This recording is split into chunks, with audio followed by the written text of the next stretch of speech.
लाडकी बहीण योजनेवरून महायुतीमध्ये श्रेयाची लढाई सुरू झाल्याचं पाहायला मिळते। लाडकी बहीण योजना आम्हीच आणली असं अनेक जण म्हणणार, पण अर्थ खातं अजितदादा पवार यांच्याकडे होतं, तर महिला आणि बालकल्याण मंत्री आदिती तटकरे यांची त्यावर सही आहे। त्यामुळे लाडकी बहीण योजनेचा अधिकार आमच्याकडे आहे असं वक्तव्य वैद्यकीय शिक्षण मंत्री हसन मुश्रीफ यांनी केलंय।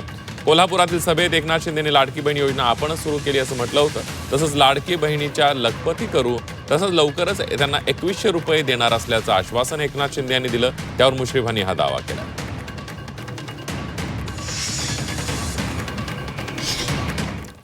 सगळ्यात महत्त्वाची आणि माझी लाडकी योजना कुठली असेल तर माझी लाडकी बहीण योजना ही माझी आवडती योजना आहे। अनेक लोकांनी त्याला खोडा घातला, पण लोकांनी बरोबर माझ्या लाडक्या बहिणींनी चमत्कार केला आणि महायुती सरकारला 232 जागा दिल्या।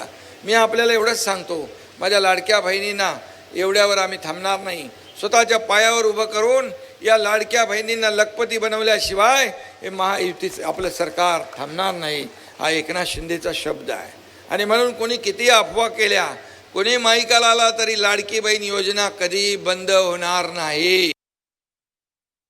आता ही योजना आम्ही सगळे सत्तेवरची मंडळी आहेत, आम्ही आणली असं म्हणणार आणि ते काल म्हटलं घेतलं, परंतु उपमुख्यमंत्री यांच्याकडे तिजोरी किल्ली होती अजितदादा पवारकडे, आणि आमच्या महिला बालकल्याण मंत्री जे आहेत त्या आहेत आदिती तटकरे, त्यांची सही होती।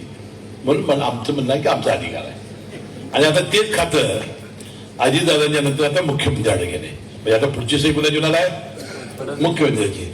आणि अधिवेशन झाल्यानंतर पुन्हा ते आमच्याकडे येणार आहे।